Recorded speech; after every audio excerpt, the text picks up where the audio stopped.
Hello everyone, नमस्कार। तो आपके एग्जाम आ चुके हैं भाई, एसएससी जीडी वालों के 4 फरवरी से एग्जाम में, सभी को पता है ना। तो भाई सभी ने पढ़ाई करी होगी, बहुत अच्छे से की होगी, और आज आप आए हो एनालिसिस करने के लिए, मॉक टेस्ट देने के लिए। तो आप जितने ज्यादा मॉक टेस्ट लगाओगे उतनी प्रिपरेशन आपकी हाई होती जाएगी। तो देखो, और जिसने प्रिपरेशन नहीं भी की, थोड़े बहुत टॉपिक छूट गए ना, कोई प्रॉब्लम नहीं है, आप अच्छे से समझा दिया जाएगा, ठीक है। तो आप इसको मॉडल टेस्ट पेपर समझ सकते हो, मॉक टेस्ट समझ सकते हो, या आप एनालिसिस समझ सकते हो अपना, ठीक है। तो देखते हैं क्वेश्चन। देखो, इसमें सबसे फर्स्ट अपना पार्ट फर्स्ट रहता है, उसमें कौन से क्वेश्चन आते हैं, रीजनिंग के। हमने ये देखा है एग्जाम में कि यार सारे लेवल वाले क्वेश्चन नहीं आते हैं। हम ये देखते हैं ना कि हार्ड क्वेश्चन की जो वेटेज रहता है ना, ओनली 40 to 50%, 35 मान सकते हो भाई, इतना मैं फिर भी 40 to 45% ज्यादा बता रही हूँ। बाकी सब नॉर्मल क्वेश्चन होते हैं, बस कैलकुलेशन अपनी अच्छी होनी चाहिए और थोड़ा सा माइंड वहां पे लगाना होता है। बाकी हार्ड कुछ भी नहीं होता, टाइम गवाने के लिए थोड़ा बहुत हार्ड क्वेश्चन दे दिया जाता है। तो बहुत ज्यादा एनालिसिस करके मैं आपके लिए बेटर कंटेंट लेके आई हूँ, ठीक है। तो फटाफट से आ जाओ, और प्लीज ना यार एक लाइक कर दिया करो। अगर आपको क्लास अच्छी लगे ना, अभी नहीं बोल रहे, क्लास अच्छी लगे तो एक लाइक कर दिया करो। और अगर आप इस चैनल पे न्यू हो तो चैनल को सब्सक्राइब करना मत भूलिएगा। देखो, फर्स्ट क्वेश्चन है पार्ट फर्स्ट में। सबसे पहले रीजनिंग के जो क्वेश्चन देखे जाते हैं उनमें फर्स्ट क्वेश्चन हमारे लिए जो है, दिए गए विकल्पों में से संबंधित शब्द, अक्षर या संख्या को चुनिए। यानी कि इसका जो इससे संबंध होगा वही क्या इससे इसका संबंध होना चाहिए, ऐसे क्वेश्चन ही आते हैं। तो मेरे को यूं बताओ, W से D का संबंध क्या है? तो आप बोलोगे ये तो उल्टे कोड है। W का उल्टा कोड क्या है? D है। और U का उल्टा कोड क्या है? आप बोलोगे F है। और S का उल्टा कोड क्या है? H है। कैसे याद करते हो? इससे ड्यू, इससे हनी सिंह से याद करते हो, उससे फालतू से। मैंने तो ऐसे याद किया, आपके तरीके डिफरेंट हो सकते हैं। तो हम भी क्या करेंगे, इनके उल्टे कोड लगाएंगे। M का उल्टा कोड क्या होता है? N होता है ना। K का उल्टा P होता है। I का क्या होता है? R होता है ना। तो कौन से वाले ऑप्शन में दिख रहा है? ये D वाले ऑप्शन में दिख रहा है ना। तो D वाला ऑप्शन इसका राइट आंसर हो जाएगा। आगे चलते अगले क्वेश्चन की ओर बढ़ते हैं।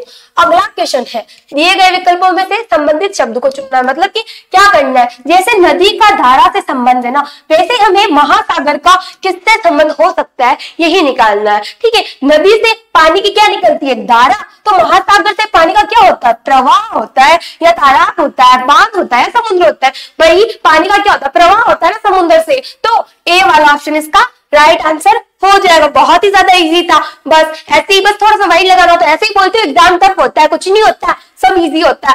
आगे थोड़े बहुत और भी क्वेश्चन देखेंगे जो हमें टाइम भी खर्च करेंगे, ठीक है। अब देखो, ये है श्रेणी, जो अपनी सीरीज चलती है ना, वो वाले क्वेश्चन है। देखो, अब हमें पूछा गया, ये सीरीज चल रही है, देखो 44 से 55, 55 से 66, 88, 110, 143। अब बता आगे क्या होना चाहिए। ये किसी ना किसी क्रम में आगे बढ़ रहे होंगे। अब ये कौन सा क्रम है, पहले तो ये पता करो। 44 से 55 हुआ, बताओ प्लस कितना हुआ? पहला हमारा तरीका कौन सा होता है? प्लस वाला निकाल के। तो भाई प्लस 11 हुआ है। 55 से 66 हुआ, कितना हुआ? प्लस 11। 66 से 88 हुआ, प्लस कितना? 22। 88 से 110 हुआ, प्लस कितना? 22। 110 से 143 हुआ, प्लस कितना? 33। तो कुछ नोटिस किया, 2 बार 11, 2 बार 22 और फिर 33, यानी कि किसका पारा चल रहा है? 11 का, और एक अंक 2 बार आ रहा है। तो आगे क्या प्लस करूं? 33 को प्लस करूं तो 143 में मैं क्या प्लस करूंगी? 33 को प्लस करूंगी तो कितना आएगा? 176 आएगा, जो कि कौन से ऑप्शन में है? तो आप बोलोगे बी वाले ऑप्शन में है। तो वही इसका राइट आंसर हो जाने वाला है। आगे चलते अगले क्वेश्चन की ओर बढ़ते। अगला क्वेश्चन है चौथा, किसी कोड भाषा में प्लस का अर्थ जो है ना गुणा है, और माइनस का मतलब प्लस, गुणा का मतलब भाग है, और निम्नलिखित प्रश्न का हमें उत्तर क्या होगा। तो बताइए, ये दिया हुआ है ना, उसको सॉल्व करना। बट ये ध्यान रखना कि हमें डायरेक्टली इसको सॉल्व नहीं करना। हम मैथ के क्वेश्चन नहीं कर रहे, रीजनिंग के क्वेश्चन कर रहे हैं ना। तो क्या करना है, जो जो बोला गया ना वो मान लेना। गुणा को 24 गुणा 6 लिया, तो बताओ गुणा को यहाँ पर क्या माना गया? तो आप बोलोगे गुणा का मतलब यहाँ पर भाग माना गया। यानी कि 24/6 करूं, या 24/6 लिखूं, या मैं 24/6 करूं, कोई प्रॉब्लम है क्या? नहीं है। तो आप दोनों तरीकों से कर सकते हो, ऐसे भी लिखो या वैसे। अगर आप ऐसे लिखना चाहते हो तो ऐसे लिख देते हैं। फिर माइनस, देखो माइनस है तो माइनस का मतलब क्या होता है? प्लस होता है। माइनस का अर्थ क्या होता है? प्लस होता है। और अब हमारे पास क्या है, प्लस, संख्या तो नहीं चेंज हो रही, संख्या को कुछ नहीं मानने को बोला। अब प्लस का मतलब क्या है, प्लस का मतलब गुणा है। प्लस का मतलब क्या, गुणा। तो मेरे को बताओ सबसे पहले बोर्ड मार्क्स के अकॉर्डिंग आप कौन सा सोल्व करोगे, तो भाग को सोल्व करोगे। तो भाग को सोल्व किया तो कितना आया, 6 चौके 24, 4 बार। फिर क्या करोगे, इनमें तो गुणा करोगे, तो 8 दूनी 16, फिर 16 में 4 को जोड़ोगे, कितना आएगा, 20 आएगा, जो कि कौन से ऑप्शन में दिख रहा है, डी वाले ऑप्शन में दिख रहा है ना, तो डी वाला इसका राइट आंसर हो जाएगा। आगे चलते हैं, अगले क्वेश्चन की ओर बढ़ते हैं। अगला क्वेश्चन है, ए और बी विवाहित दंपति है, ये ब्लड रिलेशन का क्वेश्चन है, ठीक है। ए व बी जो है ना एक विवाहित दंपति है, यानी कि हस्बैंड वाइफ है, ठीक है, बाबू सोना है, ठीक है, हस्बैंड वाइफ है। तो ए और बी जो है ना, तो विवाहित जोड़े हो, हस्बैंड वाइफ हो, तो हम किससे चिन्हित करते हैं, प्लस से, यानी इन दोनों के बीच क्या संबंध है, पति पत्नी वाला है, ठीक है।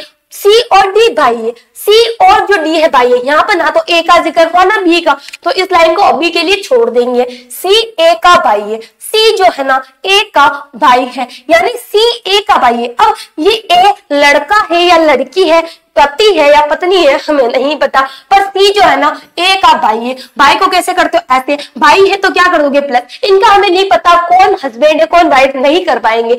अगर ये भाई है तो प्लस वाला चिन्ह, अगर बहन होती तो माइनस वाला चिन्ह। सी जो है ए का भाई है। अब हमें यहाँ पर क्या लाइन छोड़ी थी, सी और डी भाई है। अगर सी ए का भाई है तो सी का भाई जो होगा वो ए का भी भाई होगा, तो डी कौन है, ए का भाई है, ठीक है। फिर क्या बोला गया, डी का बी से क्या संबंध है, ये जो डी है ना उसका बी से क्या संबंध है, मेरे को बताओ। हम ना दो कंडीशन हो सकती है, एक को अगर हम हस्बैंड मान ले तो ये क्या हो जाएगा, देखो अगर इसको हम हस्बैंड और इसको वाइफ मान ले, फर्स्ट ऑप्शन हमारे पास है, इसको हम मान लेते हैं वाइफ, ठीक है, ये वाइफ है और ये हस्बैंड है। तो मेरा अगर कोई पति हो और पति के भाई का भाई, पति के भाई का भाई यानी पति का भाई, मेरे क्या लगेगा, हमें किससे पता था, बी की जगह खुद को, तो पति का भाई हमें क्या, हमारे क्या लगेगा, देवर लगेगा। मगर अगर ये क्या, ये हस्बैंड हो और ये वाइफ हो, तो क्या होगा, मेरी पत्नी का भाई मेरे क्या लगेगा, साला लगेगा, जो यार या तो देवर हो सकता है या साला। वो कौन से ऑप्शन में दिख रहा है, डी वाले ऑप्शन में दिख रहा है ना, तो डी वाला आंसर का राइट हो जाएगा। आगे चलते हैं अगले क्वेश्चन की ओर। अगला क्वेश्चन है, 8 व्यक्ति है, ठीक है, कौन कौन से, D E G H M N Y और जे, एक सीधी पंक्ति में उत्तर की ओर मुख करके बैठे हुए, ठीक है। एक सीधी पंक्ति बनाते पहले तो, और कितने व्यक्ति बैठे हुए, 8, ठीक है। 8 व्यक्तियों को अभी हमें नहीं पता कौन कहाँ पे बैठा, पर 8 व्यक्तियों के लिए जगह तो कर दे हम। तो 1 2 3 4 उत्तर की ओर ना, तो ऊपर की ओर मैंने तीर लगा दी, उनका मुंह किधर है, उत्तर की ओर है। 1 2 3 4 5 6 7 और 8, ठीक है। 8 व्यक्तियों को बिठाने के लिए अब जगह हो गई। अब जो यहाँ पे बोलने को बोलेगा वही करेंगे। वाई पंक्ति के किसी एक सिरे पर बैठा, अब हमें ये नहीं बोला वाई उधर बैठा है या इधर, बोलते किसी पंक्ति के एक सिरे पर है, तो हम दोनों मानते हैं। देखो हम 2 चित्र बनाएंगे, अगर जो इसको सेटिस्फाइड कर देगा वही सही हो जाएगा। यहाँ पे भी हम क्या करते हैं, 8 लोगों को बिठाते हैं, 1 2 3 4 5 6 या 7 और ये 8, या तो ये सही होगा या ये वाला सही होगा, दोनों में से एक सही होगा, ये हमें आगे जब के पता चलेगा। तो क्या बोलना कि वाई पंक्ति किसी एक सिरे पे बैठा है। फर्स्ट टाइम तो हम मानते हैं कि वाई इधर बैठा हुआ है, और इधर मान लेते हैं वाई अगर इधर बैठा हुआ है, ठीक है, मान लिया। अब देखते हैं आगे क्या बोला गया है। वाई और जेड के बीच केवल 3 व्यक्ति है, वाई और जेड के बीच 3 व्यक्ति है, तो 1 2 3 और फिर कौन बैठ जाएगा, जेड, ठीक है। यहाँ पर अगर बिठाऊं तो 1 2 और 3, फिर यहाँ पर क्या बैठ जाएगा, जेड। ऐसे क्वेश्चन ना आपको टाइम बर्बाद करने के लिए देते हैं। तो मैं बता दूं, अगर एग्जाम में अगर ऐसा बड़ा क्वेश्चन आ जाए तो पहले आप छोटे क्वेश्चन सॉल्व करना और उसके बाद बड़े को हाथ लगाना, नहीं तो पूरा टाइम यही खा जाएगा आपका, ठीक है। ओके, आगे देखते हैं। ई जेड के दाईं और दूसरे स्थान पर बैठा हुआ, ई जो है ना जेड के दाया दूसरे स्थान पर है। अब मान लो जेड यहाँ पर है, इसका दाया क्या हो जाएगा, दाया, दाया यानी दाया दंतार यानी कि राइट हैंड, यानी उधर हो जाएगा। तो जो ई जो है ना जेड की दाई और दूसरे स्थान पर है, तो दूसरे स्थान, ये पहला स्थान ये दूसरा स्थान, यानी कहां पर आ गया, ई यहाँ पर आ गया। और अगर मैं यहाँ पर बिठाऊं तो इसका दाया उधर ही होगा और ई एक स्थान छोड़कर यहाँ पर बैठ जाएगा, यानी ई भाई साहब यहाँ पर आ जाएंगे, ठीक है। अब इनको भी बिठा दिया, दाएं स्थान में बैठा। ई और डी के बीच केवल 3 व्यक्ति बैठे, ई और डी के बीच केवल कितने व्यक्ति, 3। अगर मैं आगे 3 व्यक्ति जाऊं तो मैं नहीं जा पाऊंगी, तो मैं किधर आ जाऊंगी, इधर। तो 1 2 और 3, तो डी कहां पर बैठ गया, यहाँ पर बैठ गया, क्योंकि ई के बाद 1 2 3 3 जगह छोड़ दी, फिर डी बैठ गया। और अगर हम यहाँ पर बिठाए तो उधर तो नहीं जा सकते, 2 व्यक्ति की जगह है, तो यहाँ पर लाते 1 2 3, तो डी भाई साहब कहाँ बैठ जाएंगे, डी भाई साहब कहाँ बैठ जाएंगे, ई जो डी यहाँ पर बैठ जाएंगे। 3 व्यक्ति बीच में हो गए, ठीक है, बिठा दिया।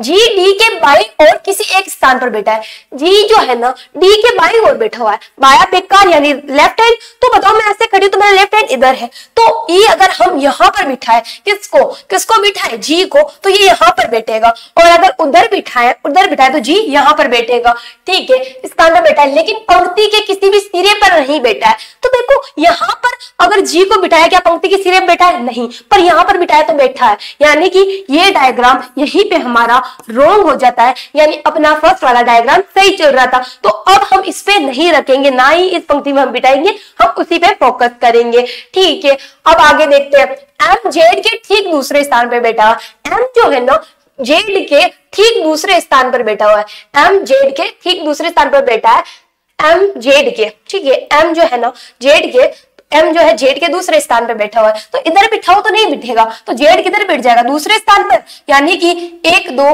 जेड के एम जो है ना क्या है, एम जेड के ठीक दूसरे स्थान पर बैठा हुआ है, ठीक है, एम यहाँ पर बिठ गया, ठीक है, बैठा दिया हमने।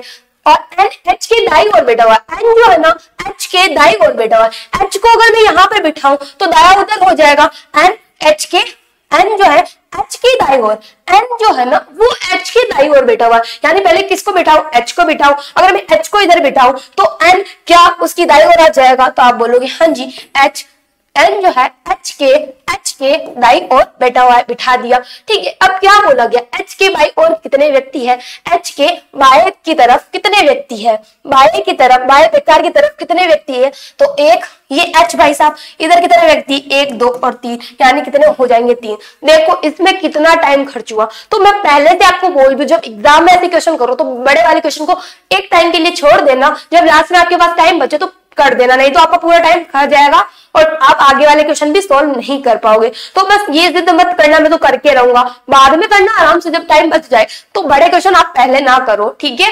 आगे चलते अगले क्वेश्चन की ओर बढ़ते हैं। अगला क्वेश्चन है, किसी सांकेतिक भाषा में पुलटा नोप का, ये कोडिंग डिकोडिंग के बहुत ज्यादा सवाल देखने को मिलते हैं, 2 से 3 क्वेश्चन मिल जाते हैं हमें ना।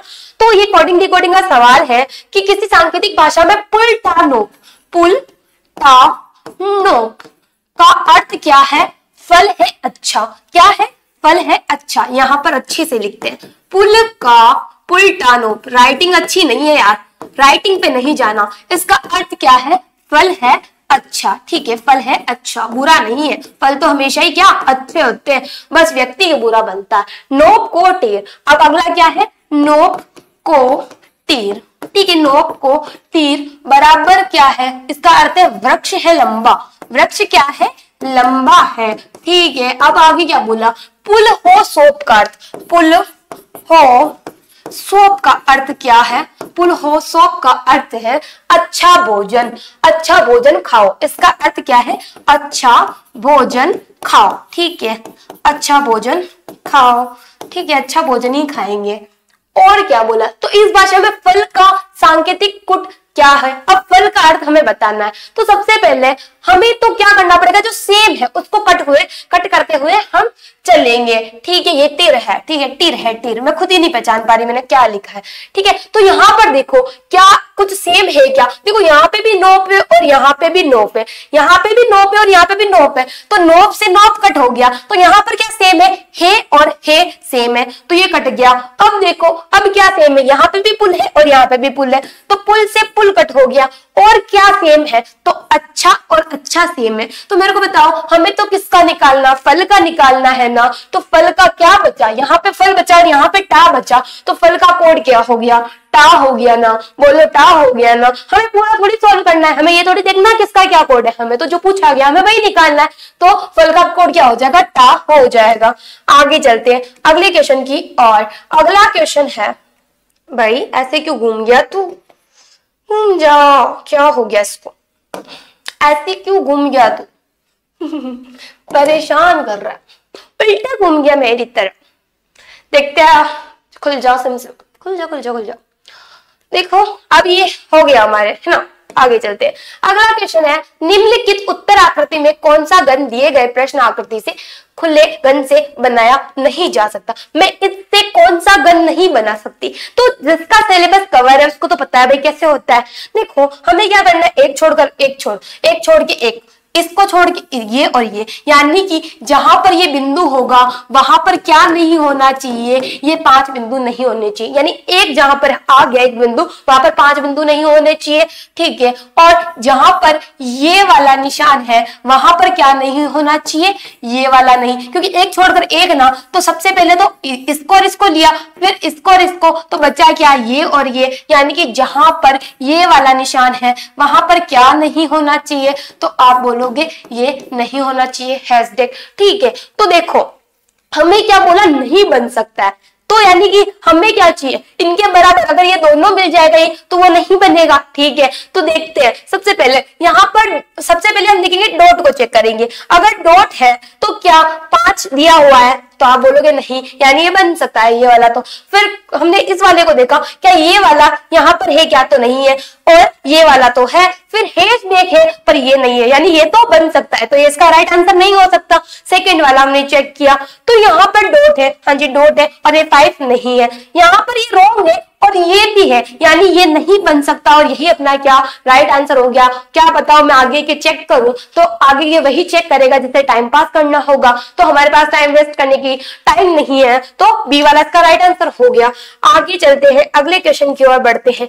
अगला क्वेश्चन है, निम्नलिखित आकृति में वर्ग शिक्षकों को दर्शाता है। जो जिसको दर्शाता है पहले तो वो लिखो। वर्ग जो है, वर्ग कौन सा है, ये है। वर्ग किसको दर्शा रहा है, शिक्षकों को। किसको, शिक्षकों को। त्रिभुज तैराकों को। त्रिभुज किसको दर्शा रहा है, तैराक को, ठीक है। वृत्त जो है नर्सों को दर्शाता है, नर्सों को दर्शाता है, ठीक है। जो जो बोला गया वही कर रहे हैं हम तो। और आयत किसको, महिलाओं को। ये आयत भाई साहब जो है महिलाओं को दर्शा रहे, किसको दर्शा रहे, महिलाओं को दर्शाते। तो हमें क्या बोला गया, अक्षर का कौन सा समूह शिक्षक को दर्शाता है, जो या तो तैराक है या नर्स, यानी कि शिक्षक होने चाहिए सबसे फर्स्ट, यानी इस वाले में होना चाहिए, और किसमें होना चाहिए, शिक्षक होना चाहिए, उसके साथ क्या क्या होना चाहिए, तैराक भी होना चाहिए और नर्स। तैराक हो और नर्स हो, दोनों भी, तैराक या तो नर्स हो या तैराक हो, यानी इसमें भी आना चाहिए और इसमें। तो इनमें कौन कौन आ रहा है, एक तो बी आ रहा है, एक ए आ रहा है और एक जी आ रहा है। बी, ए और जी, ए बी और जी कैसे भी लिखो, कौन सा वाला, बी वाला हो गया ना, तो बी वाला इसका राइट आंसर हो जाएगा। आगे चलते हैं, अगले क्वेश्चन की ओर बढ़ते हैं। अगला क्वेश्चन है, यदि एक दर्पण को एमएन रेखा पर रखा जाए तो दी गई उत्तर आकृति में से कौन सी आकृति प्रश्न आकृति का सही प्रतिबिंब होगी। तो हमें प्रतिबिंब किस पे, दर्पण पे। तो बताओ प्रतिबिंब जब हम दर्पण पे बनाते हैं तो क्या होता है, और कागज पे बनाकर देखोगे तो उल्टा करोगे उसको तो आपको दिख जाएगा। वैसे अगर इसको करें तो ये अगर इधर है तो ये किधर हो जाएगा, किधर हो जाएगा, बोलो, ये ऐसे हो जाएगा ना, ये ऐसे हो जाएगा ना, ठीक है। और ये ऐसे है अगर, तो ये कैसे हो जाएगा, ये इधर चला जाएगा, जो कि कौन सी वाली आकृति में है, बी वाली आकृति में है ना, तो बी वाला इसका राइट आंसर हो जाएगा। आगे चलते हैं, अगला क्वेश्चन देखते हैं। ये भी कोडिंग डिकोडिंग का सवाल है, ठीक है। इसको अगर हम देखें, निम्नलिखित क्रम को पूरा करने के लिए अक्षर समूह चुने, यानी कि जहां पर ये खाली स्थान दिया वहां पर अक्षर समूह। तो सबसे पहले हम ऐसी जगह पर क्या करते हैं, अक्षरों को गिनते हैं, 1 2 3 4 5 6 7 8 9 10 11 और 12 अक्षर है। इसको आप कितने पार्ट में डिवाइड कर सकते हो, या तो 3-3 के, या 4-4 के, या 6-6 के, यही कर सकते हो, 2-2 के भी कर सकते हो, बट हम यहाँ पर क्या करेंगे, 4-4 के करेंगे, ठीक है। 4-4 में पार्ट में डिवाइड कर देते हो, 1 2 3 और 4, ये एक साथ, फिर ये 1 2 3 4, फिर ये 1 2 3 4। यानी कि अगर हम देखें यहाँ पर, अगर ये अपना सही होगा, यहाँ पे दूसरे स्थान पे बी है, तो क्या यहाँ पे भी दूसरे स्थान पे बी है क्या, तो भाई दूसरा स्थान तो दिया हुआ ही नहीं है। अगर तीसरे स्थान पे सी है, हाँ यहाँ पे भी तीसरे स्थान पे सी है, और देखेंगे तो भाई ये अपना सही बन रहा है। तो देखो यहाँ पर 4, पहले स्थान यहाँ पे दिया हुआ है सी, तो यहाँ पे भी क्या आ जाएगा, सी आ जाएगा, ठीक है। फिर यहाँ पर दूसरे स्थान पे कुछ नहीं दिया हुआ, तो यहाँ पे दूसरा स्थान यहाँ पर आ जाएगा बी, क्योंकि सेम चलेगा, ठीक है। और फिर यहाँ पर चौथे स्थान पे कहाँ पे दिया हुआ है, इसमें, तो जी यहाँ पर आ जाएगा। यहाँ पर कौन सा स्थान छूट गया अपना, तो कौन सी बन रही है, सी बी बी जी, सी बी बी जी, तो यहाँ पे भी क्या हो जाएगा, सी बी बी जी। तो अपने कौन कौन से तो सबसे पहले तो सी होना चाहिए, ठीक है, ये वाला रॉन्ग हो गया, सी है। फिर हमें क्या चाहिए था, जी, इसमें भी है, इसमें भी है, इसमें नहीं है जी। फिर हमें बी, बी दोनों में है। फिर हमें चाहिए था सी, ठीक है, ये ओ वाला कट गया। फिर हमें बी, यानी फर्स्ट वाला ऑप्शन इसका राइट आंसर हो गया। या तो अपन अक्षर समूह जमा के देख लेना, ठीक है, ऐसे बोल देना सेम सेम होना चाहिए, ठीक है, क्या साउंड सेम आना चाहिए। आगे चलते हैं, अगला देखते हैं। निम्नलिखित शब्दों को उचित क्रम में लिखिए। उचित क्रम में लिखना है, यानी कि जो क्रम होगा कोई ना कोई क्रम होगा इनका, ठीक है। सबसे फर्स्ट हमें क्या लेना है, लखनऊ दिया, तीन तीन दिया ना, तो सबसे पहले क्या आता है, लखनऊ। और लखनऊ किसमें है, लखनऊ किसमें, मेरे को यूं बताओ। तो लखनऊ, लखनऊ से बड़ा क्या होगा, उत्तर प्रदेश होगा ना, उत्तर प्रदेश में लखनऊ है, ठीक है। उत्तर प्रदेश से बड़ा कौन, भारत, भारत से बड़ा संसार, और संसार से बड़ा क्या, ब्रह्मांड है ना। तो क्या क्रम बन रहा है, 3 1 5 4 2, 3 1 5 4 2, फर्स्ट वाले ऑप्शन में है ना। तो इसका राइट आंसर कौन सा हो जाएगा, फर्स्ट वाला ऑप्शन हो जाएगा। इतने से तो सवाल है और आप घबरा जाते हो, है ना। निम्नलिखित उत्तर समूह में कौन सी आकृति प्रश्न समूह के अनुक्रम में होनी चाहिए। देखो ये कुछ ये घूम रही है ना, या पूरा ये क्या है, घूम रहा है, घड़ी जैसे घूमती वैसे घूम रहा है। तो हमें आगे वाला निश्चित करना। देखो ये यहाँ पे था, यहाँ से कहा यहाँ आ गया, तो देखो ये कितना डिग्री घूमा, यहाँ से ये घूमना स्टार्ट हुआ, यहाँ तक इसने 180 डिग्री पूरा किया, प्लस 45, यानी 180 प्लस 45 डिग्री ये घूमा, ठीक है। यहाँ पे भी अगर हम देखें तो यहाँ पे भी ये यहाँ से ये कहां पे आया, यहाँ से ये आ गया डायरेक्टली यहाँ पर, यानी यहाँ तक ये 180 प्लस कितना 45 घुमाना, यहाँ पे भी 180 प्लस 45, और यहाँ पे भी ये कितना घुमा, तो 180 प्लस 45, तो आगे भी कितना घूमेगा, 180 प्लस 45, यानी कि 225 डिग्री घूम जाएगा, ठीक है। तो यहाँ पर जब आप घुमाओगे, ये यहाँ पर है, ये यहाँ तक आएगा, जब यहाँ तक आ जाएगा ये 180 पूरा हो जाएगा, और 45 के लिए ये यहाँ तक पहुंच जाएगा, यानी ये किधर आ जाएगा, ये भरा हुआ इस साइड में हो जाएगा, जो कि कौन से वाले ऑप्शन में, इस वाले ऑप्शन में। तो सी वाला ऑप्शन इसका राइट आंसर हो जाएगा। आगे चलते हैं, अगले क्वेश्चन को देखते हैं। दिए गए चित्र में कितने त्रिकोण हैं, त्रिभुज कितने हैं, यूं पूछा गया है यहाँ पे। तो बताओ कितने त्रिकोण हैं। तो सबसे पहला ये 1, ये 2, ये 3, ये 4, ये 5, ये 6 और ये 7, और ये कंबाइन 8।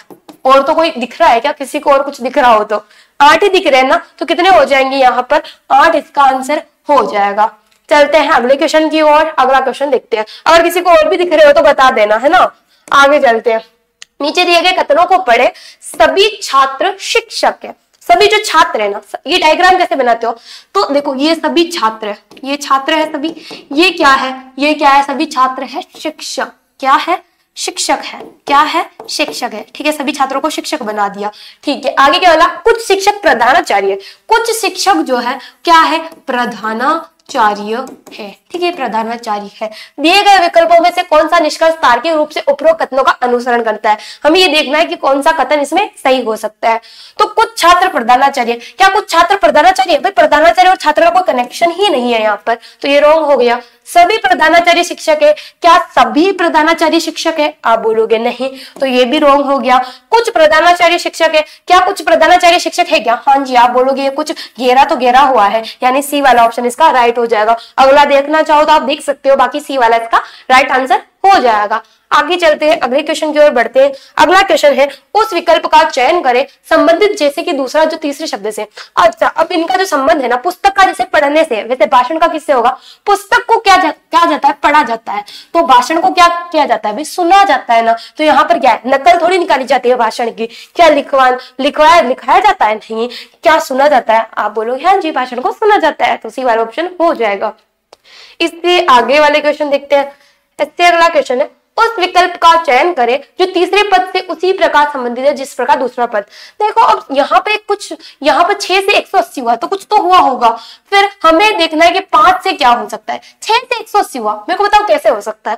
देखो 6 3 18 होता है, मेरे माइंड में जैसे ये मेरे ने देखा, मेरे माइंड में आया 6 3 18 होता है, और ये 0 प्लस है, यानी 6 को 30 से गुणा किया होगा। अगर मैं 5 को 30 से गुणा करूं, अगर मेरे ऑप्शन में हो तो ये भी सही हो जाएगा। तो मैंने 5 को 30 से गुणा किया, कितना आया, मेरे 150 आया, जो कि मेरे को डी ऑप्शन में दिख रहा, तो मेरा राइट आंसर क्या हो जाएगा, डी इसका राइट आंसर हो जाएगा।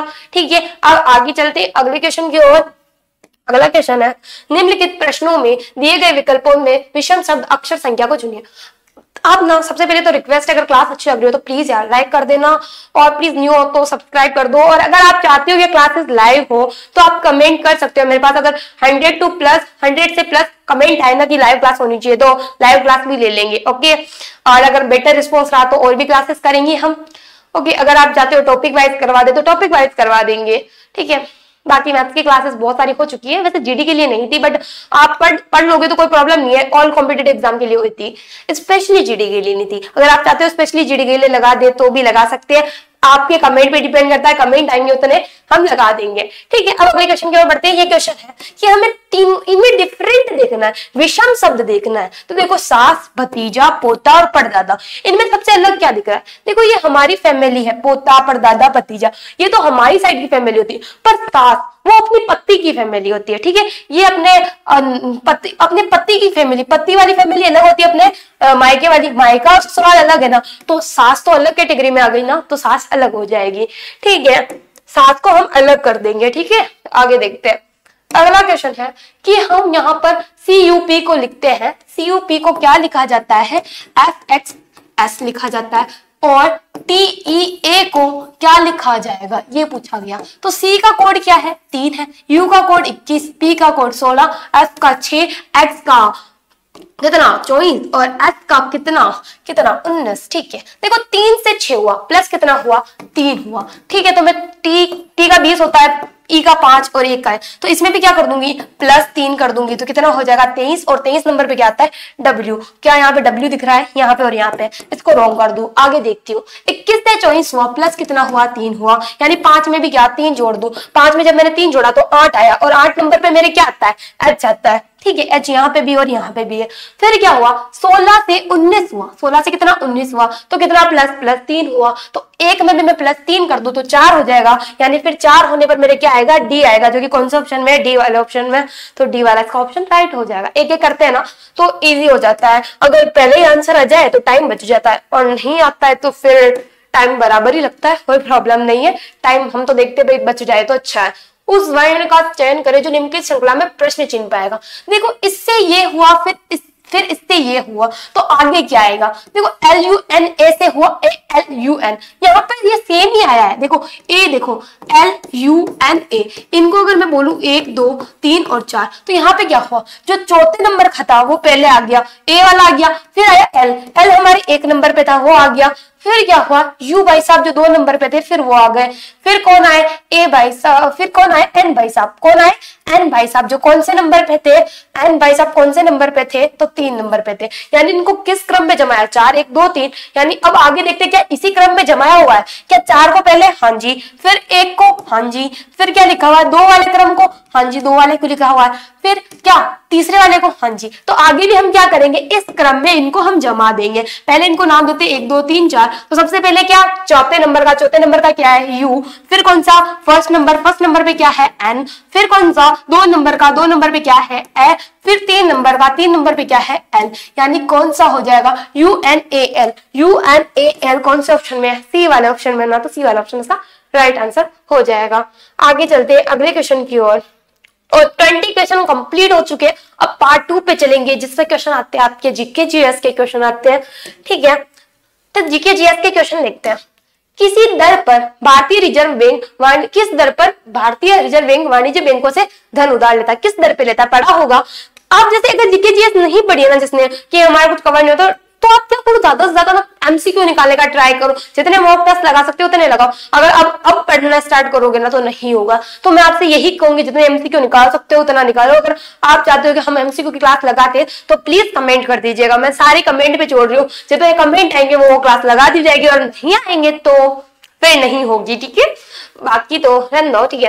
और क्लास कैसी लगी वो भी बता देना, ठीक है। देखो अब है यहाँ पर कि किस दर पे दिया जाता है, तो बैंक दर पर, रेपो दर पर, रिवर्स रेपो दर पर, या सर्वाधिक तरलता दर पर। तो यहाँ पर किस दर पर दिया जाता है भाई? रिवर्स रेपो दर पर क्या दिया जाता है? उधार दिया जाता है, ठीक है। आगे देखते हैं।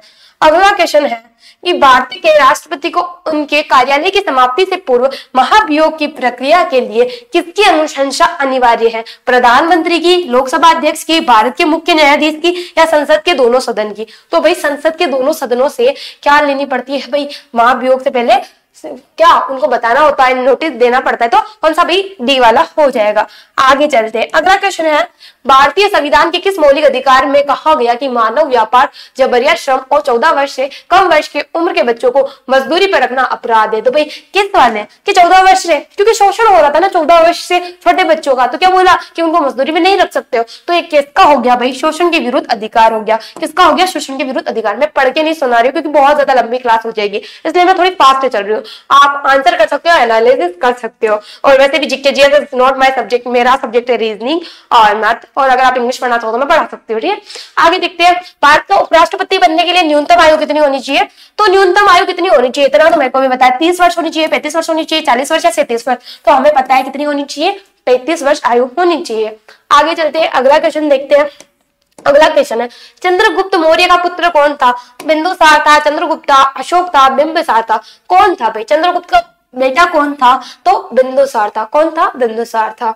आगे चलते हैं, अगला देखते हैं, भारत में तुगलक वंश के बाद कौन सा वंश शासन में आया, गुप्त वंश आया, मुगल वंश आया, या खिलजी वंश आया, श्वेत वंश, तो हमें पता है तुगलक वंश के बाद कौन सा वंश आया, तो श्वेत वंश आया। कौन सा वंश आया, श्वेत वंश आया, ठीक है। आगे चलते हैं, अगला देखते हैं, स्वराज मेरा जन्म सिद्ध अधिकार है और मैं इसे लेकर रहूंगा, ये नारा किसने दिया था, सुभाष चंद्र बोस ने दिया था, लाला लाजपत राय ने दिया था, महात्मा गांधी ने दिया था, या बाल गंगाधर तिलक ने दिया था, तो हम सभी को पता है ये किसने दिया था नारा, तो डी वाला बाल गंगाधर तिलक जी ने दिया था। ओके, आगे चलते हैं, अगला देखते हैं, भारत के किस राज्य के पास सबसे लंबा समुद्री तट है, तो हम देखते हैं जब मैप में तो हमें पता चलता है कि सबसे ज्यादा जिसमें है ना वो वैसे गुजरात है। कौन सा है, गुजरात, ठीक है, सबसे ज्यादा किसमें, गुजरात में है।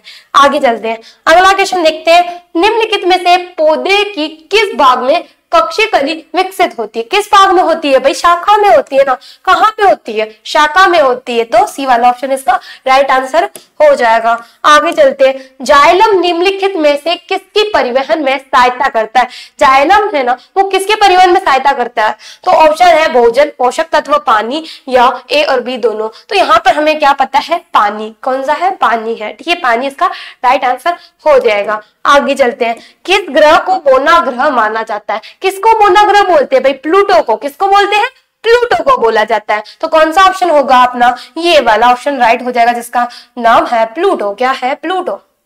क्या हो गया, प्लूटो भाई साहब नाराज हो गए क्या, बार बार हो रहे हो यार आप नाराज देखो यार परेशान हो रखे यार, इतनी मेहनत के बाद भी जब अच्छा रिस्पॉन्स, आपको पता है कि ये कंटेंट आपके लिए लाया, आपको लगता है नॉर्मली है, बट नहीं, मैंने बहुत ज्यादा एनालिसिस किया पेपर से, देखिए कि कितने क्वेश्चन किससे आते हैं, उसके बाद ये लेके आई हूँ। ऐसा नहीं है कहीं से उठा के ले आई डायरेक्टली बिना एनालिसिस करे, नहीं, मैं अच्छे से देख के लाई हूँ। तो यहाँ पे क्या आंसर हो जाएगा वैसे, प्लूटो। तो भाई थोड़ा सा तो आप लाइक करके सपोर्ट तो कर ही सकते हो, इतना सा तो इसका आंसर क्या हो जाएगा, प्लूटो हो जाएगा। प्लूटो चाहता ही नहीं है कि मैं राइट हो जाऊं, तो आंसर क्या हो जाएगा, प्लूटो हो जाएगा। ठीक है, आगे चलते हैं, आगे चलते हैं, पर हम तो करके रहेंगे ना, हम तो राइट करके रहेंगे। बलुआ पत्थर किस प्रकार की चट्टान है, बलुआ पत्थर है किस प्रकार की चट्टान है, चुनेदार है, कायांतरित है, आग्नेय है, या अवसादी है, हमें पता है क्या है, ये अवसादी चट्टान है।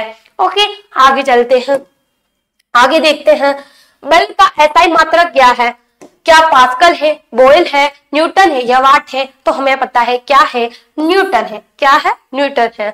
आगे देखते हैं, निम्नलिखित में से कौन सा एक पूरा उष्मा का परिचालक होता है, कौन होता है उष्मा का परिचालक, एल्यूमिनियम होता है, सीसा होता है, तांबा होता है, या चांदी होती है, हमें पता है क्या होता है, सीसा होता है। क्या होता है, सीसा होता है, वो एक बुरा उष्मा का परिचालक है।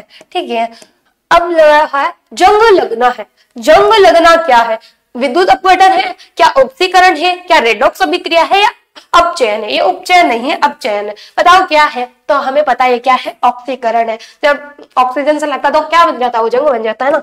आगे देखते हैं, अंतरराष्ट्रीय महिला दिवस कब मनाया जाता है, ये सभी को पता होगा, इतना तो मेरे को पता है, इतना तो सभी को पता होता है यार, इतना तो नॉलेज होता है। कब मनाया जाता है, तो 8 मार्च को। कब, 8 मार्च को। आगे चलते हैं, अगला क्वेश्चन देखते हैं, निम्न में से कौन सा लोक नृत्य जो है मिजोरम से संबंधित है, तो मिजोरम में कौन सा नृत्य किया जाता है, बताओ, यक्षगान, दंडा नाच, चेरोकान या चोंग, तो हमें पता है कौन, चेरोकान। क्या है? चेरोकान है। ठीक है, आगे चलते हैं, अगला देखते हैं, थॉमस कप जो है किस खेल से संबंधित है, यानी थॉमस कप किस खेल में जीतने पर आपको दिया जाता है? क्या क्रिकेट, क्या फुटबॉल, या बास्केटबॉल, या बैडमिंटन? तो हमें पता है इसका आंसर क्या होना चाहिए, बैडमिंटन इसका राइट आंसर हो जाएगा। आगे चलते हैं, अगला क्वेश्चन देखते हैं, प्रसिद्ध कृति आनंद मठ के रचयिता कौन है? श्री अरविंदो है, श्री बंकिम चंद्र चटर्जी है, श्री रविंद्रनाथ टैगोर है, या श्रीमती आरती चौधरी है? बताइए क्या आंसर होना चाहिए इसका? तो इसका आंसर हो जाएगा बी वाला, श्री बंकिम चंद्र चटर्जी इसका आंसर हो जाएगा।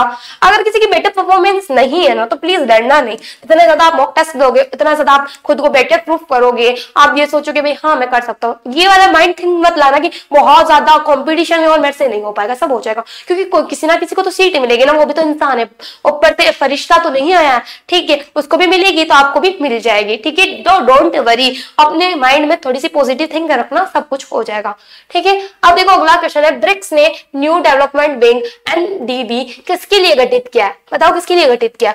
क्या उभरती हुई अर्थव्यवस्थाओं में स्थिर विकास के लिए, या उभरती हुई अर्थव्यवस्थाओं में स्थिर विकास के लिए अनाधार संरचना? अनाधार है क्या? अनाधार तो है नहीं भाई, आधार संरचना हो सकती है। विकसित देशों में आधार संरचना नहीं।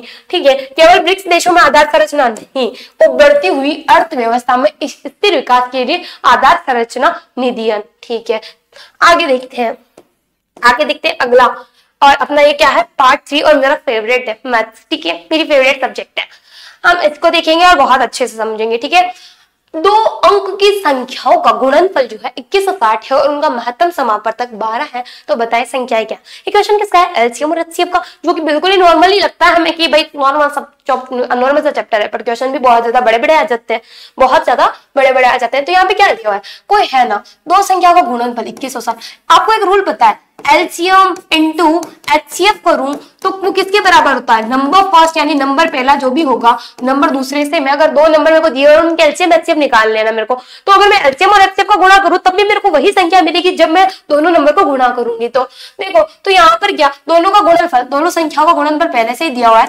2160, तो एचसीएफ यहाँ पे क्या दिया हुआ है 12। हमें एलसीएम तो ज्ञात करना नहीं है, अगर ज्ञात करना होता तो क्या करते, बटे में 12 कर देते, बट हमें एलसीएम ज्ञात नहीं करना, हमें क्या बोलना है, वो संख्याएं क्या है। तो देखो वो संख्याएं क्या होगी, एक अगर मान लो वो संख्या किससे, 12 से तो कटती होगी, नॉर्मली 12 से तो कटती होगी, यानी जो भी होगी, मान लो पहली संख्या है x और दूसरी संख्या है y, तो इन दोनों के क्या होगा भाई, इन दोनों का गुणा किससे, 12 से, यानी दोनों संख्याएं किससे कटती होगी, 12 से कटती होगी। किससे कटती होगी, 12 से। तो सबसे पहले तो हमें देखना है कि यार दोनों संख्या यहाँ पे हम ये ऑप्शन से करेंगे ताकि फास्ट हो जाए। तो देखो ये दोनों संख्या क्या 12 से कट रही है, आप बोलोगे ये भी कट रही है और ये भी कट रही है, ये भी कट रही है पर ये नहीं कट रही, तो ये ऑप्शन वैसे ही गलत हो गया, ये कट रही है, ये भी कट रही है, ये भी कट रही है और ये भी। और हमें क्या देखना, गुणनफल जो है यहाँ पर 2160 है, क्या इनका गुणा करने पर 2160 आ रहा है क्या, 12×72 कितना आ रहा है, 720, जो कि नहीं होगा।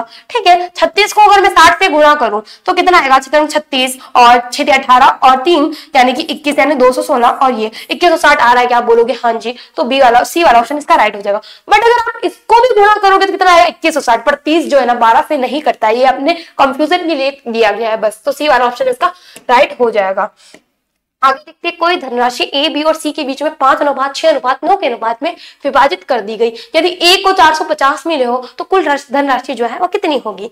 ठीक है, सबसे पहले जो दिया हुआ है, कौन कौन अपने पास है, पहला है ए, दूसरा है बी, तीसरा है सी, तो इनके अनुपात क्या है, इनके अनुपात है 5:6:9। अब क्या बोला गया कि ए के पास 450 है, इसके पास कितने हैं 450, यानी 5 अनुपात का मान कितना है 450 है ना, तो हमें किसका निकालना है, तो कुल धनराशि कितनी होगी। तो अपने पास टोटल अनुपात कितने पहले यूं बताओ, 5 में 6 और 9 को जोड़ो तो टोटल अनुपात निकल जाएंगे या नहीं निकलेंगे, निकल जाएंगे ना। जब मैं इन सभी को जोड़ूंगी कितना आएगा, मेरे पास 20 आ जाएगा, यानी हमें 5 अनुपात का मान दिया आ रहा है और हमें किसका निकालना है 20 का। आप चाहो तो क्या करो, 450 में 5 का भाग लगाओ, 1 अनुपात का मान आ जाएगा, उसको किससे गुणा कर दो 20 से। फर्स्ट ऑप्शन तो ये है। बाकी ये देखो कि 5 अनुपात तो दिया हुआ है तो वो नीचे लिख दो, जिसका मान निकालना है किस अनुपात का, 20 अनुपात का निकालना है, वो ऊपर रख दो। और कौन सी संख्या दी हुई है 450 दी हुई है, कौन सी दी हुई है 450, वो गुणा में रख दो। तो इसको काटोगे तो 90 को जब 20 से गुणा करोगे कितना आएगा 1800 आ जाएगा ना, कितना आएगा 1800। कौन सा ऑप्शन में दिख रहा है, बी वाला ऑप्शन में दिख रहा है, तो बी वाला ऑप्शन इसका राइट आंसर हो जाएगा। ठीक है, आगे चलते हैं, अगला क्वेश्चन देखते हैं। 5% वार्षिक दर पर 25,000 का 2 वर्ष का चक्रवृद्धि ब्याज कितना होगा? चक्रवृद्धि ब्याज को देख के लोग घबरा जाते हैं भाई। देखो यहाँ पर ना मैं बहुत बड़े बड़े रूल नहीं लगाऊंगी, नॉर्मली साधारण ब्याज निकालना, तब जब आपको साधारण ब्याज निकालना आता है तो आप चक्रवृद्धि ब्याज भी निकाल लोगे। देखो कैसे निकाल लोगे यूं मेरे को बताओ। प्रतिशत तो आता है, प्रतिशत तो आता है, साधारण ब्याज भी नहीं आता, प्रतिशत आता है। तो देखो प्रतिशत से करते, देखो 25,000 पैसे कितने हैं? 25,000 है। 2 वर्ष का चक्रवृद्धि ब्याज है 5%, ठीक है 5%। तो बताओ 2 वर्ष का कितना हो जाएगा? 5% 1 वर्ष का, तो 2 वर्ष का कितना? 10%। अगर ये साधारण ब्याज होता, पर फिर भी हमारे क्या 5% में भी लगेंगे, पर पहले हम क्या करेंगे? 10% को निकालेंगे। क्या करेंगे? 10% का हम मान निकालेंगे। तो 10% का मान निकालो। 25,000 का 10% कितना हो जाएगा? मेरे को बताओ। इसका 10% निकालने क्या करोगे? ये 10 में से 1 0 कट जाता है, सबसे बढ़िया कि 1 0 काट दो। पर अगर आपको नहीं पता है ना कि 10% निकालने पर 1 0 कट जाता है, तो कुछ नहीं, इसको करो 10/100। फिर क्या हो जाएगा? देखो 1 0 से 1 0 कट जाएगा और 1 0 से 1 0, 1 0 कट गया, कितना हो गया? 2500। यानी कि ये तो 10% ब्याज है, बट हमें ये पता है कि अगर 10% ब्याज 2500 है तो 5% ब्याज कितना? उसका आधा, 2500 का आधा, 2500 का आधा कितना होता है? 1250। यानी 5% हो गया 1250, यानी एक साल का 1250 लगा। दूसरे साल पे अगर 5% अगर साधारण ब्याज होता तो 1250 और लगता, पर यहाँ पर क्या होगा? 1250 पे भी तो 5% ब्याज लगेगा। तो 1250 का 5% निकाल लोगे। क्या करोगे? 5% निकाल लोगे। 1 0 से 1 0 कट गया, इसको काटोगे 1/2 और इसको काटोगे जब। अगर आपको नहीं समझ में आ रहा है और आप चाहते हो कि हम अच्छे से पूरे डिटेल से क्लास बनाए तो प्लीज कमेंट कर देना, ठीक है। यहाँ पर मैं वेरी फास्ट चल रही हूँ क्योंकि मेरे को लगता है कि आपने पढ़ाई कर ली होगी और आप एनालिसिस कर रहे हो, ठीक है। जब 2 का भाग लगाओगे 6 और ये 2 फिर 0.5 यानी कितना? 62.5। यानी पहले ब्याज टोटल 10% का क्या था? 2500 और प्लस में जब ब्याज का ब्याज लगा तो 62.5 जुड़ गया, यानी टोटल कितना हो गया? 2562.5, जो कि कहाँ पर दिख रहा है? ऑप्शन नंबर बी में दिख रहा है ना, तो ऑप्शन बी वाला इसका राइट आंसर हो जाएगा। आगे चलते हैं, अगला क्वेश्चन देखते हैं। अगला क्वेश्चन है, यदि ए की 35% आय बी की 25% आय के बराबर, तो मैं बताओ ए की आय अगर 35%, ए की अगर 35% आय है वो किसके बराबर है? बी के 25% के बराबर। तो मेरे को बताओ यहाँ पर आय किसकी ज्यादा होगी? बहुत सारे लोग बोलते हैं भाई ए की, ऐसा नहीं है, बी की ज्यादा है, क्योंकि उसका 25%, ओनली 25% इसके 35% के बराबर है, तो बी की ज्यादा है। तो यहाँ पर इस सिचुएशन में इसका अनुपात निकालना है, तो पहले क्या करो? बी को क्या करो? बी को मान लो ए और ए को मान लो बी, तो यहाँ पर क्या हो जाएगा? 25 पहले आ जाएगा और 35 बाद में। जब आप इसका अनुपात निकालोगे 5 25 और 5 7 35, यानी क्या हो जाएगा? 5:7। यानी इसको क्या कर देना? व्युत्क्रम कर देना, उल्टा कर देना और फिर काट देना। क्या आ जाएगा? 5:7। ज्यादा समझना नहीं आ रहा है तो इसको क्या करना? जब अनुपात पूछ ले ऐसा देखिए तो क्या करना? उनका उल्टा कर देना और काट के लिख देना, और वही इसका आंसर हो जाएगा। नहीं तो आपके पास 7:5 भी है, आप इसको राइट कर सकते हो, बट नहीं करना है, ठीक है। क्या करना है? 5:7 करना। वहां पे आप अगर इसको राइट करोगे तो आप रॉन्ग हो जाओगे। अगला क्वेश्चन देखते हैं। एक दुकानदार अपने माल का दाम 60% अधिक रखकर क्या करता है? उसका जो माल है ना उसपे 60% अधिक दाम रख देता है और फिर क्या करता है? 25% की उस पे छूट दे देता है। यदि क्रय मूल्य 1600 रुपए हो तो बिक्री मूल्य रुपए में क्या होगा? देखो उसने 1600 रुपए में क्या खरीदा, ठीक है, उसमें उसने पहले तो क्या किया? उस पे 60% ज्यादा कर दिया, तो 60% ज्यादा यानी 100 से 60 ज्यादा, यानी कितना? 160। कितना? 160/100।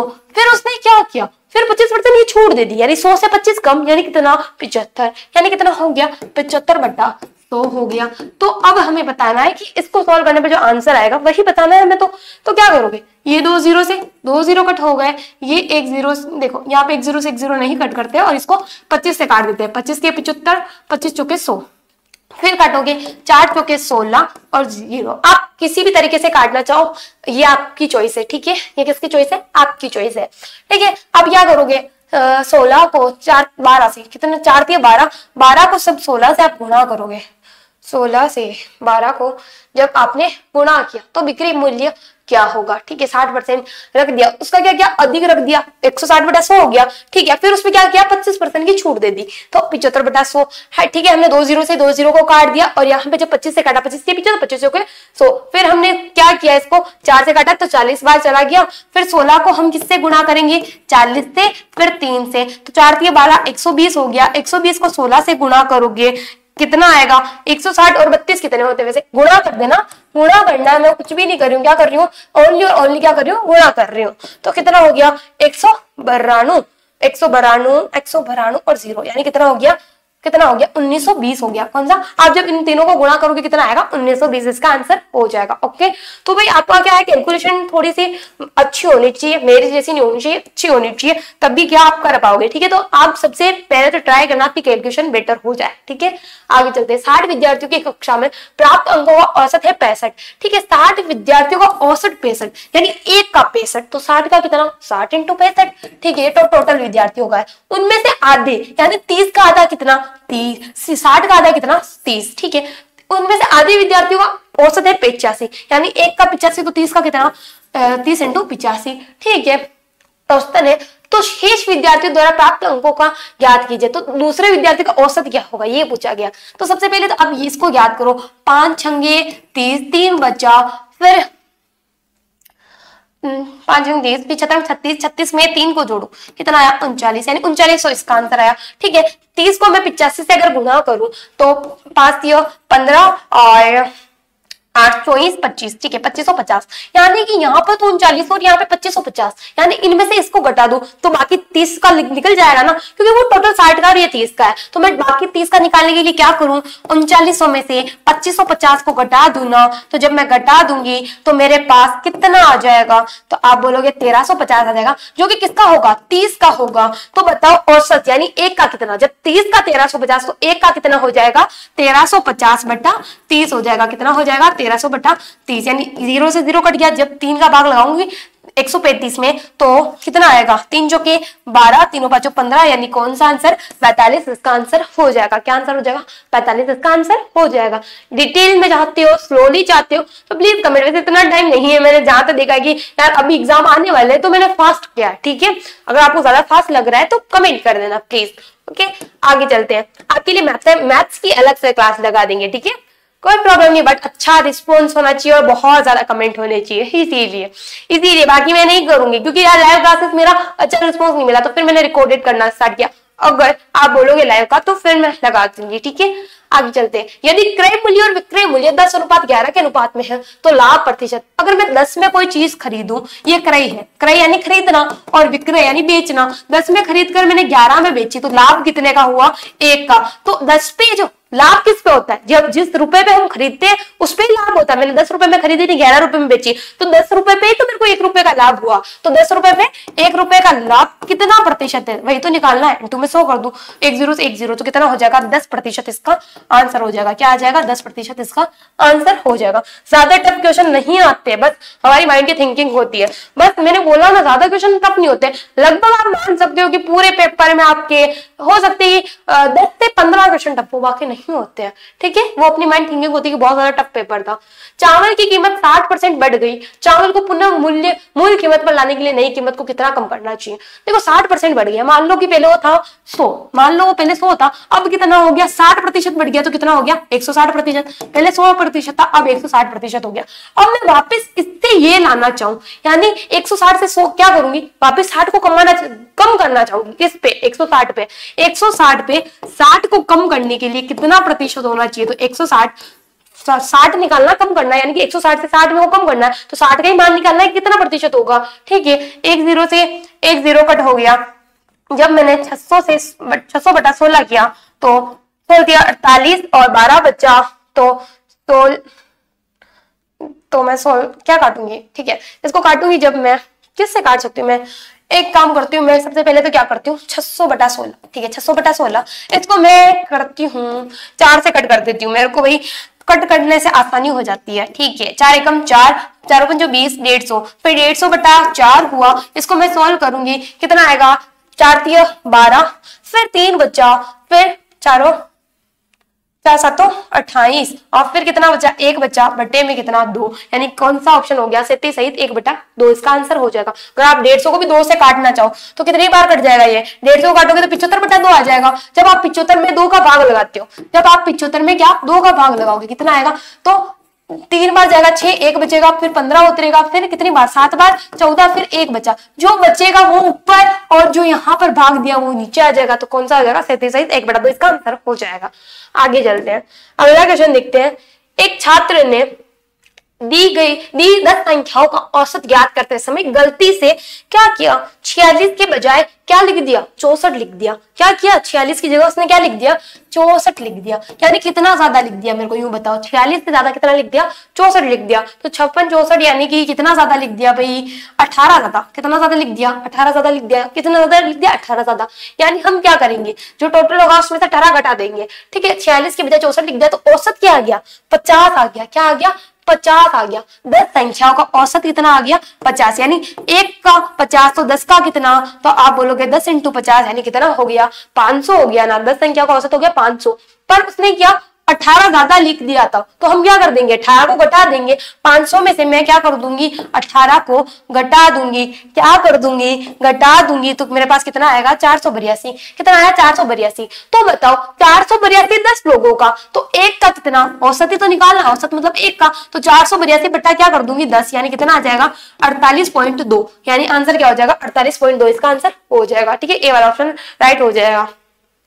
गला जलने लग गया बोलते बोलते बोलते ज्यादा लॉन्ग हो गई ना क्लास। चलो आगे चलते हैं, कोई प्रॉब्लम नहीं है, हम तो करते रहते हैं मेहनत, पर आप एक छोटा सा लाइक नहीं करते और शेयर भी नहीं करते हो, मेरे को अच्छे से पता है। यार कर दिया करो ना, अच्छा सा प्यारा सा कमेंट भी कर दिया करो। अब चलते आगे।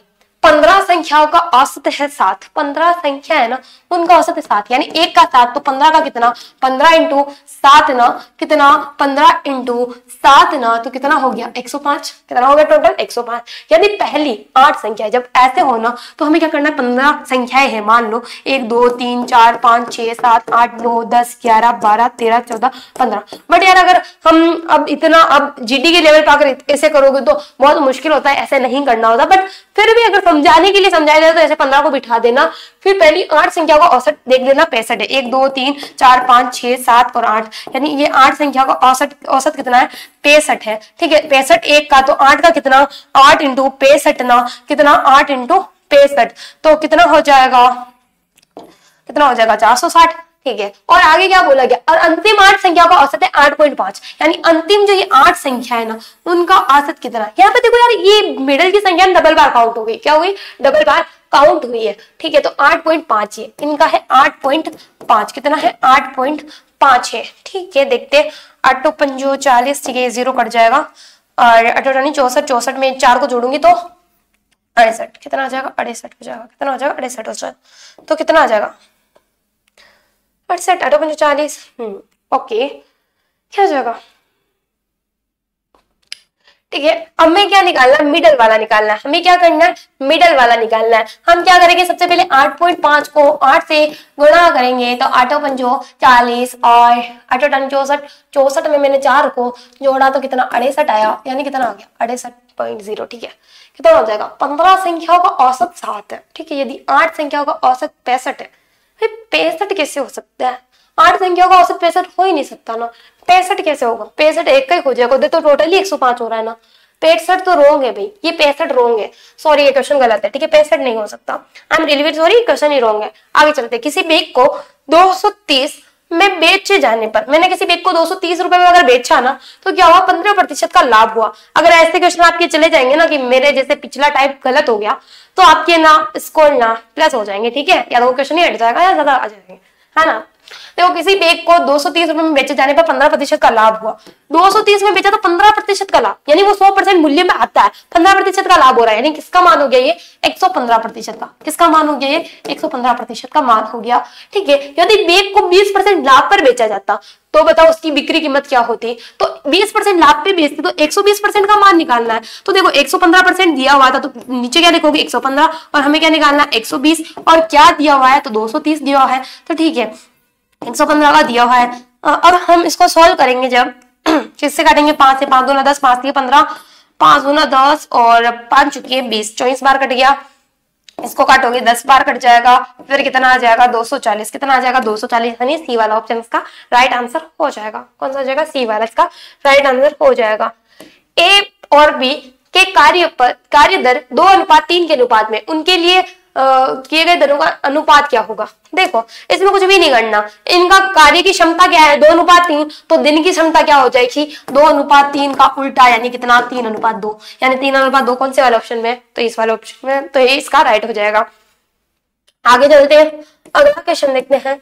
एक फुटकर विक्रेता किसी वस्तु के अंकित मूल्य पर 40% की क्या करता है, छूट प्राप्त करता है। ठीक है, यदि फुटकर विक्रेता उसे अंकित मूल्य पर बेचता तो उससे कितने प्रतिशत लाभ होता, यानी अगर उसने 40% की छूट दे दी, ठीक है, जो भी था 40% की छूट दे दी, मान लो अगर वो 100% था ना, 100% था तो उसने 40% की छूट दी तो कितने बेच दिया, 60%। अगर वो बोल रहा है कि अगर मैं 60 में नहीं बेचता, क्या करता, मैं 60 में नहीं बेचता, उसको उसी मूल्य पे बेचता, यानी कि मैं क्या करता, 60 पे नहीं बेच के उसे क्या करता, उसी जो मैंने क्राइम मेरा लिखा हुआ है ना अंकित मूल्य उसी पे, यानी कि कितना ज्यादा, 60 से कितना ज्यादा, 40 ज्यादा ना, तो 40 ऊपर कर दू, इंटू में क्या कर दू 100। हमें किसका मान निकालना है, जो ज्यादा है, यानी 40 का मान निकालना है, तो 40/60 इंटू 100, ये एक 0 से एक 0 कट जाएगा। फिर इसको जब आप सोल्व करोगे किससे कटेगा, 400/6 हो जाएगा, चतुरंग 36, 4 बचा चतुरंग 36, और फिर 4 बचेगा और बटा में 6, यानी कि कितना हो जाएगा, 66 सहित 2/3 इसका आंसर हो जाएगा, यानी डी वाला ऑप्शन इसका राइट आंसर हो जाएगा। आगे चलते हैं, अगला क्वेश्चन देखते हैं। एक मिश्रण में स्पिरिट और पानी 3:2 के अनुपात में है, यदि इसमें पानी की तुलना में 3 लीटर अधिक है, स्पिरिट क्या है, स्पिरिट ये है 3:2, पर जो है स्पिरिट इससे कितना ज्यादा है, 3 लीटर, और अनुपात में कितना ज्यादा है, आप बोलोगे 1, तो 1 अनुपात का मान है 3, तो हमें किसका मान निकालना है, हमें किसका मान निकालना है, स्पिरिट की मात्रा, यानी 3 की मात्रा निकालनी है, 3 × 3 कितना हो जाएगा, 9 इसका आंसर हो जाएगा, यानी सी वाला इसका आंसर हो जाने वाला है। आगे देखते हैं अगला क्वेश्चन। वह राशि क्या होगी जिस पर 5 वर्षों में 6% की दर से 60 रुपए क्या साधारण ब्याज हो जाएगा। साधारण ब्याज का रूल क्या होता है, PRT/100, ठीक है, PRT/100, P क्या है यहाँ पे, मूलधन, मूलधन क्या है यहाँ पे नहीं दिया हुआ है, तो यहाँ पर P लिखेंगे, रेशो कितना, मतलब जो दर लग रही है वो कितनी लग रही है, तो 6% की, टाइमिंग कितनी है यहाँ पर 5 वर्ष की है, और बराबर में कितना मिल रहा है, तो 60 मिल रहा है, कितना मिल रहा है, 60 मिल रहा है। तो यहाँ पर इसको सॉल्व करोगे, किससे कटेगा ये, आप इसको काटते हो, कितनी बार, 20 बार कट गया, 5 × 5, फिर 6, यहाँ पर अगर मैं इसको गुणा करूं, ये जो 20 यहाँ पर भाग में उधर किधर चला जाएगा, गुणा में, यानी कि कितना हो जाएगा, 6 दूनी 12 और 2 0 यानी 1200, 6x बराबर कितना, 1200, तो x बराबर कितना, 1200/6, यानी x बराबर कितना, 200 हो गया ना, तो हमें यानी p बराबर 200, सॉरी p था ये, तो p का मूल्य यानी मूलधन क्या हो गया, 200 हो गया। आगे चलते हैं, अगला क्वेश्चन देखते हैं। अगला क्वेश्चन है 25%, 20% तथा 10% की 3 क्रमागत छूट के समतुल्य एकमात्र क्या बट्टा होगा। बट्टा वाला चैप्टर होता है ना, वो वाला पूछा गया। अगर मैं 25%, 20% तथा 10% की 3 क्रमागत छूट दे दूं, यानी मान लो वो 100% थी पहले, तो मैंने उस पर क्या किया, 25% की छूट दी, तो 75 हो गया, 25 यानी 100 से 25 कम यानी 75, और फिर 20% कम यानी 80/100, और फिर 10% कम यानी कि 90/100 छूट दे दी, तो वो किसके बराबर होगी। तो देखो 2 0 से 2 0 कट जाएंगे, 1 0 से 1 0, ये 1 0 से 1 0 कट हो गया, ठीक है। फिर इसको काटोगे, 25 से 75, 25 चौके 100, 4 × 4 4 दूनी 8, तो कितना, 6 को मैं 9 से गुणा करूं, 9 × 6 = 54, तो यहाँ पर 54% आंसर नहीं होगा। देखो छूट किसके बराबर है, तो 100 से 54 हुआ तो छूट कितनी हुई, 100 से 54 को घटा दूंगी, कितना आएगा, 46%, तो कौन सा वाला ऑप्शन, डी वाला ऑप्शन इसका राइट आंसर हो जाएगा। अगला है, ए किसी कार्य को 8 दिन में, बी उसी कार्य को 12 दिन में पूरा कर सकता है, तो बताओ दोनों मिलकर उसे कितने दिन में पूरा कर देंगे। तो क्या हो जाएगा, जितने दिन में कर सकते हैं, 8 × 12 बटे में क्या, 8 + 12, यानी 12 को जब मैं 8 से गुणा करो, जब मैं गुणा कर रही हूं तो कितना आया, 96, और 12 में 8 को जोड़ा तो 20, ठीक है। अब मैं इसको जब कट करती हूँ तो कितनी बार की कट हो जाएगा, 4 बार, फिर 4 बचेगा, फिर 5, यानी 4 से 4/5 दिन इसका आंसर हो जाएगा। आगे चलते हैं, अगला क्वेश्चन देखते हैं। प्रिया, करण व रोहन, ठीक है, ये थोड़ा सा बिग हो जाएगा और टाइमिंग बहुत ज्यादा हो चुकी है, तो थोड़े से क्वेश्चन रह गए थे, लास्ट क्वेश्चन देखते हैं, और उसके बाद अगर आप अच्छा रिस्पॉन्स करोगे तो आगे क्लास कंटिन्यू रखेंगे, ठीक है। वह संख्या ज्ञात करो जिसका 1/3 उसके 5वें भाग से 16 अधिक है। 1/3 कौन सी ऐसी संख्या है, मानो वो संख्या x है, तो उसका 1/3 यानी 1/3 किसके बराबर, उसी संख्या यानी x के 5वें भाग यानी 1/5 से 16 ज्यादा यानी +16, यानी क्या करूं, x/3 बराबर x/5 + 16। जब मैंने इसको सोल्व किया तो 5 इसका एलसीएम 5x + 16 को जब मैंने 5 से गुणा किया तो कितना आया, 80, ठीक है। तो बराबर किसके हैं ये, x + 3। अब मैं यहाँ पे क्या करूंगी, वज्र गुणा कर दूंगी, क्या करूंगी, वज्र गुणा, तो 5x बराबर में कितना, 15x + 240, यानी कितना हो जाएगा, 10x बराबर कितना हो जाएगा, 5x में से मैंने क्या किया, यहाँ पे जब मैंने इसको सॉल्व किया तो 5x आया, ठीक है। मैंने जब इसको गुणा किया किससे गुणा किया मैंने, 5x नहीं होगा, यहाँ पे x होगा, सॉरी, ठीक है। तो क्या करोगे, 5 5x में से क्या कर दोगे, 15x नहीं यार, 5x में से क्या करोगे आप, किसको कर दोगे, x को घटा दोगे, कितना आएगा 4x, और 4x बराबर कितना हो जाएगा, देखो इसको फिर से करते, फिर से यहाँ पर देखो x बटा 3 आया, फिर इसको करोगे एलसीएम लोगे 5, ठीक है, यहाँ पर x ही आएगा, यहाँ पर 80 आएगा। जब मैंने 3 को x से गुणा किया तो 3x मिला मेरे को, और बराबर में कितना मिला, 3x प्लस कितना मिला 240, बराबर में कितना मिला 5x, ठीक है। और तो 5x में से 3x को घटा दूंगी तो 2x बराबर क्या 240, तो x बराबर क्या हो जाएगा 240 बटा 2 हो जाएगा, यानी कितना आंसर हो जाएगा 120 इसका आंसर हो जाएगा। कौन से ऑप्शन में, ए वाले ऑप्शन में। इसी के साथ आज की क्लास को यहीं समाप्त करते हैं। अगर आपको क्लास अच्छी लगी है तो प्लीज यार लाइक कर देना, और प्लीज अपने मित्रों के साथ शेयर करना। All the best for the exam. Thank you so much.